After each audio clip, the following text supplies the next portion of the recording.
Hola a todos, todas y todes. Gracias por la invitación a estar con ustedes el día de hoy compartiendo acerca de la telepráctica en deglución. Agradezco a la carrera de fonoaudiología por la invitación, a Paulina Zavala, a María Fernanda y por supuesto a todo el equipo.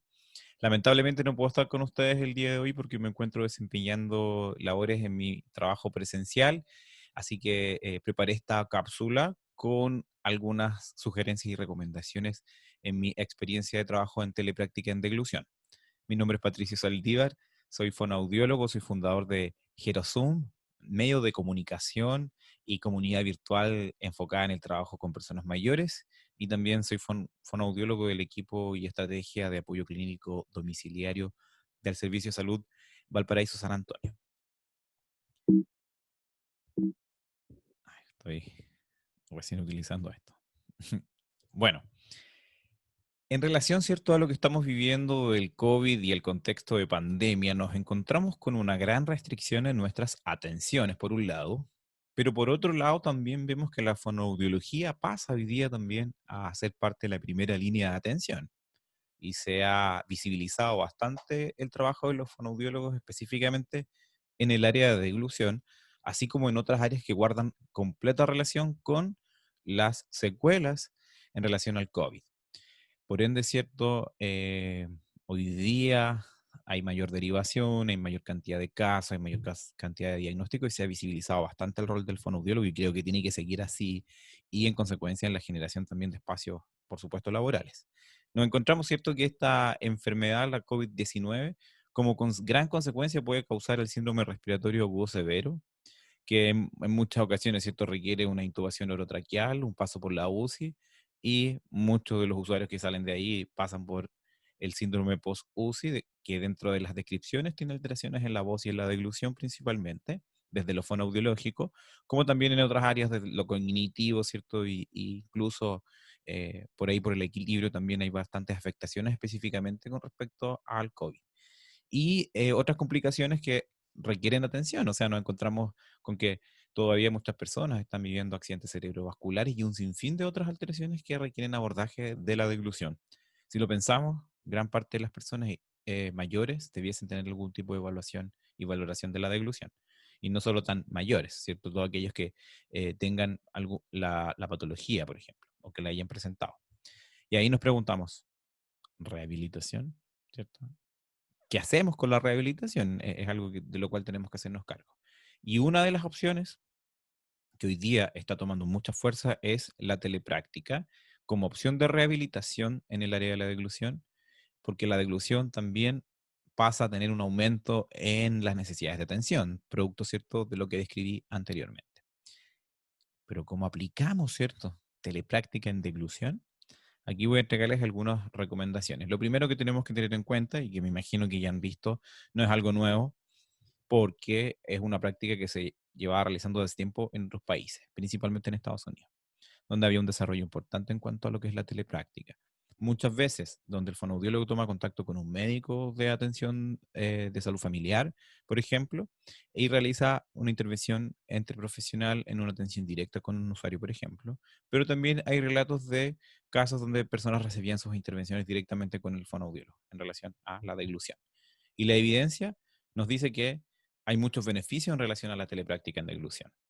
Lo primero, vamos a tomar la prevención de mayores complicaciones. ¿Qué pasa cuando una persona, por ejemplo, con un síndrome post-UCI sale de ahí y se va a su casa? ¿Quién hace una adaptación necesaria para que la persona pueda tener una adecuación y ojalá rehabilitación en su hogar? Eso es fundamental. Educación con respecto a muchos aspectos que tienen que ver con la rehabilitación, no solo la deglución, pero la deglución pasa a ser algo importante porque es algo vital y diario. Entonces, eh, tenemos que tener en cuenta que acá es una opción importante para hacer esa prevención de mayores complicaciones que se pueden dar en el hogar post hospitalización, por ejemplo. Nos encontramos también que hay un aumento en la supervivencia, ¿cierto? Y calidad de vida gracias a este abordaje. Y eso es importante visibilizarlo. Hay una disminución importante en relación a los costos. Los gringos son re buenos para hacer este tipo de estudios y ahí evidencian con eh, cifras importantes que hay una disminución de costo cuando hay un trabajo de fonoaudiólogo en la prevención, ¿cierto? Y en la orientación. los gringos son muchos de aplicar sondas nasogástricas porque su sistema de salud en las residencias, por ejemplo, se cobra por mayores instalaciones que tenga un usuario. Entonces, una sonda va a tener un mayor costo también para quien está, para el seguro o para quien está, ¿cierto?, adquiriendo este tipo de prestaciones. Entonces, si esta opción disminuye el costo del uso, por ejemplo, de sonda, se considera un ahorro importante. La educación para el usuario y su entorno es fundamental en el manejo, sobre todo de la técnica de alimentación y de la higiene, y de la estimulación que pudiesen realizar a diario como coterapeutas. Y es fundamental para poder acercar el área de deglución a atención primaria en salud. Ya tenemos un déficit importante ahí y hoy día se está supliendo, pero la telepráctica también se está usando para poder acercar, ¿cierto?, el trabajo a los hogares. En mi caso, que tengo el trabajo de atención domiciliaria, en este equipo nosotros utilizamos también la telepráctica como una de las herramientas para tomar contacto con médicos especialistas. En relación a los tipos de telepráctica que se pueden utilizar en relación al abordaje en deglución, la telepromoción. Ya desde la promoción de un estilo de vida saludable en relación a lo que tiene que ver con la deglución y con el cuidado, desde la prevención, ¿cierto?, de mayores complicaciones, como dije anteriormente. Lo de promoción lo podemos difundir hasta incluso de forma masiva en medios de comunicación, ¿cierto?, que se hace bastante a través de entrevistas de fonoaudiólogos, tratando de llevar un poco un lenguaje, ¿cierto?, que a veces puede ser muy técnico, un lenguaje más coloquial y que las personas puedan tener un incremento en cuanto al conocimiento y por ende incrementar su calidad de vida, desde la promoción, ¿cierto? Y también desde lo que es la prevención, yo ahí lo recomiendo ya en casos más específicos y ojalá más en un trabajo individualizado, ¿ya? ¿Por qué? Porque todo tiene que ver con casos específicos. Ahora igual se pueden hacer obviamente orientaciones grupales, sobre todo con cuidadoras, por ejemplo, en educación, en el manejo de técnicas, etcétera, talleres. En cuanto a lo que es telerehabilitación, también, por supuesto, se puede realizar evaluación con bastantes limitantes y también tratamiento con bastantes limitantes, pero se pueden realizar.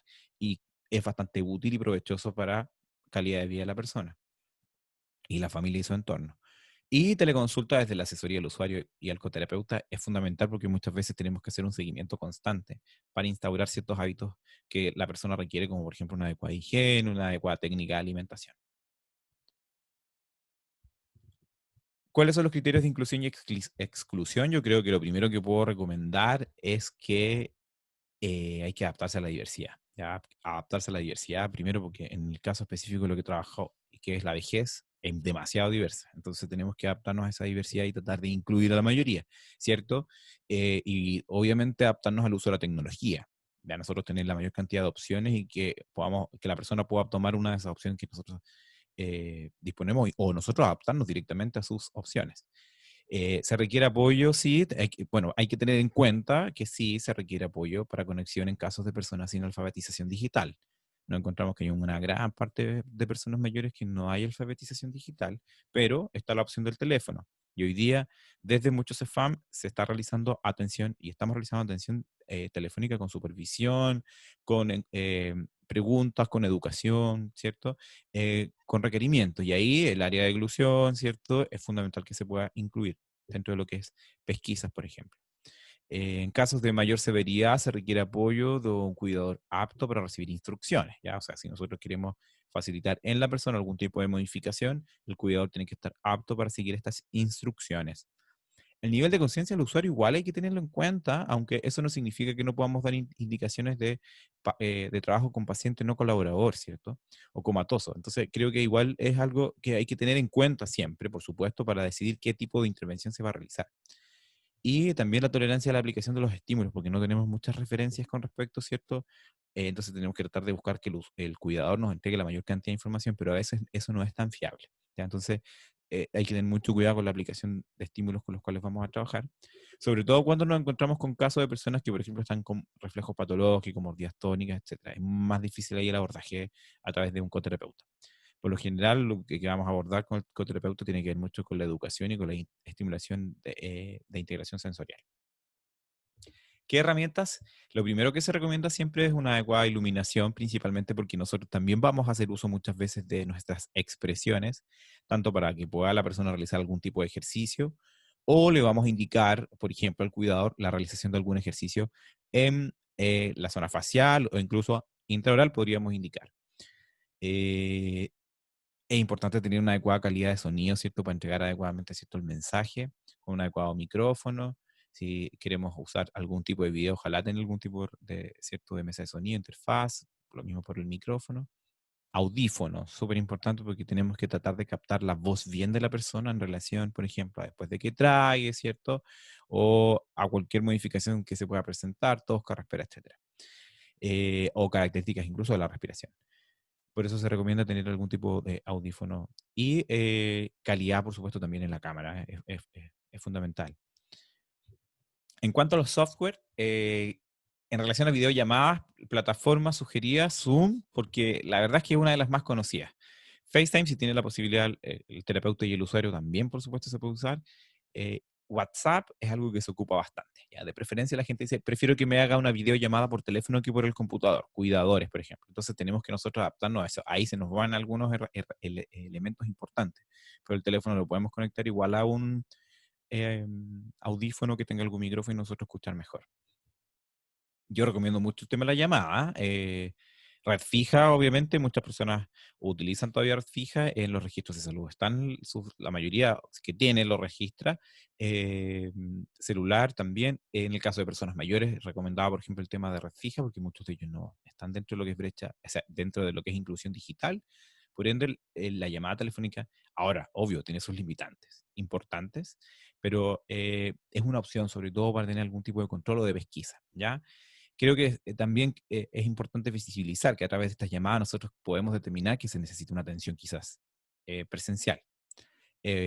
O muchas veces se inicia una evaluación presencial y el resto se hace por teleterapia, en casos más severos, por supuesto. ¿Ya? O sea, hay que adaptarse también y entendiendo que la deglución es una área donde hay que tener mucho criterio. En el ambiente, es importante, ¿cierto?, que sea propicio en relación al sonido que hay ambiental, ¿cierto? Evitar cualquier distracción o interferencia que pueda existir y contar con los elementos que se puedan utilizar. Por ejemplo, si yo le voy a indicar a la persona que se realiza algún tipo de masaje o algún tipo, ¿cierto?, de estimulación, usar guantes. ¿Ya? Tener guantes, baja lengua, tener los aplicadores, las cosas que vayamos a utilizar, ¿cierto? Incluso si queremos enseñar a preparar una consistencia. Por ejemplo, lograr una leche más espesada del PACAM, nosotros ojalá mostrarle a la persona cómo queda, cómo se prepara, ¿cierto? Y en el momento hacerlo con lo mismo. Eh, ¿Qué fortalezas encontramos en la telepráctica en deglución? Bueno, lo describía, ¿cierto?, la literatura en relación a la prevención de mayores complicaciones. Tenemos la posibilidad de realizar una tremenda alfabetización en salud. Hay la posibilidad de disminuir costos importantes de rehospitalización, por ejemplo. Súper importante ese tema. Acceso a zonas donde no hay profesionales con especialidad en el área de deglución, en un país como el nuestro, que tiene bastantes limitantes desde el punto de vista geográfico, y también tenemos mayores herramientas de seguimiento. Pero cuando puse este como fortaleza, también dije, igual es una debilidad. Vamos a ver ahora las debilidades. Pocas herramientas para detectar mayores complicaciones, y eso lo tenemos claro. Hay algunas familias que disponen de saturómetro, por ejemplo, que nos permitiría tener un control cierto de la saturación y de la frecuencia cardíaca. eh, a veces ¿cierto? Con quien nos comunicamos en un caso de mayor complejidad, ¿cierto? No es capaz de detectar quizás algunas alteraciones. Y para qué vamos a hablar de las alteraciones silentes que son bastante frecuentes, ¿cierto? En disfagia. Entonces tenemos pocas herramientas para detectar, no podemos auscultar, ¿cierto? No vamos a detectar la voz de inmediato, ¿cierto? No vamos a estar mirando algunos otros aspectos que tienen que ver con el espacio y con el domicilio, ¿cierto? Etcétera. No tenemos aún una adaptación de instrumentos para este formato para poder aplicarlo, pero sí, obviamente hay que rebuscárselas y tratar de reaplicar, sobre todo lo que significa encuestas. Eh, Aquí va el que era una fortaleza, pero también, por supuesto, va a ser un mayor tiempo de supervisión para nosotros. Entonces necesitamos una organización y tener también, ojalá, material y disponer de material de apoyo offline para enviar a las personas, ya sea a través de videos o a través de cierto de infografía. Y acá sí hay muchas responsabilidades éticas, ¿ya? Recuerden que nosotros podemos sugerir finalmente la vía de alimentación, pero legalmente es responsabilidad de un médico. Entonces, tenemos que tener ese contacto también y armar la red de la persona siempre. Y tomar nosotros contactos con eso para informar respecto a decisiones, porque muchas veces quizás nos vamos a enfrentar a casos de mayor severidad que requieren apoyo y quizás vamos a tener que tratar de ver la forma de indicar algún tipo de vía alternativa, ¿ya? Por ejemplo, nos podíamos encontrar en eso. Entonces, desde el punto de vista de lo ético, hay que tener muchos resguardos y respaldos con respecto, ¿cierto?, a la intervención, ¿ya? En algunos casos sí llegan las personas con la indicación y con la orden, la familia que requiere de una evaluación fonoaudiológica porque le indicó un médico, y uno se adapta a esa situación de limitarse a hacerlo presencial por el contexto pandemia y de poder hacerlo a través de las herramientas que se tengan. Pero si observamos, por ejemplo, en una primera entrevista con un cuidador, que es un caso que requiere quizás de algo presencial, hay que tratar de ver la forma de que pueda tener algún apoyo presencial, porque igual se están desarrollando cada vez más estrategias de apoyo domiciliario. Algunas sugerencias de intervención, no sé cuánto tiempo llevo, espero estar cumpliendo con todo. Sugerencias de intervención en una entrevista inicial, la aplicación de una anamnesia del usuario, un familiar, ¿cierto? Es súper importante tener en cuenta la rutina de alimentación de la persona, cotejar sobre sus ingestas, porciones, texturas, viscosidades, utensilios, apoyo y la participación. Indagar sobre la higiene, fundamental. Ya creo que lo destaco porque creo que es fundamental. Y obviamente se recomienda comenzar con educación y con modificaciones desde la primera sesión. Modificaciones, por ejemplo, en texturas, en utensilios, en técnicas, ¿ya? En una segunda sesión, ojalá, ¿cierto?, coordinar algún tipo de evaluación dentro de lo que se pueda, ¿ya? En el caso de presentar una persona mayor dependencia, entrenar previamente al cuidador con respecto a lo que se tiene que realizar, ¿ya? O sea, yo por lo general les pido una conexión primero antes de evaluar, ¿cierto? Con esta entrevista, la primera solo con el usuario, perdón, solo con el cuidador en el caso de mayor severidad, y en una segunda, el primer contacto también para indicarle al cuidador lo que tiene que realizar y de ahí pasamos, ¿cierto?, a la intervención con la persona y ojalá ahí contar con la ayuda de otro familiar que tenga el teléfono dispuesto para quien tiene que aplicar las instrucciones lo haga, ¿cierto?, de forma sin tener que estar preocupándose del teléfono. ¿Ya? Entonces creo que es algo súper importante ahí como recomendación. Contar con la ayuda de otra persona que tenga el teléfono para poder hacer una videollamada, por ejemplo, y poder observar a una persona o la técnica de alimentación, ¿cierto?, o lo que están aplicando, poder verla. ¿Ya? Eso es súper importante. En el caso de contar con saturómetro, ¿cierto? La familia, solicitar el uso y la medición de ciertos parámetros y siempre importante establecer un control de temperatura.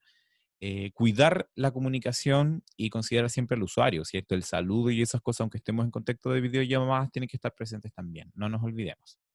En casos de mayor dependencia, digo, ¿ya?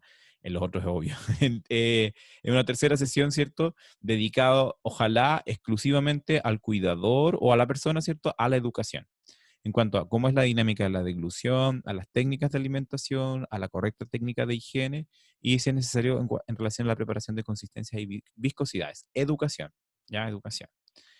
Y ya las sesiones de intervención, nosotros podríamos considerar estímulos sensoriales que pueden ser aplicados por la propia persona o por el cuidador que tengan que ver con incrementar pistas sensoriales como frío, calor, estímulos vibrátiles.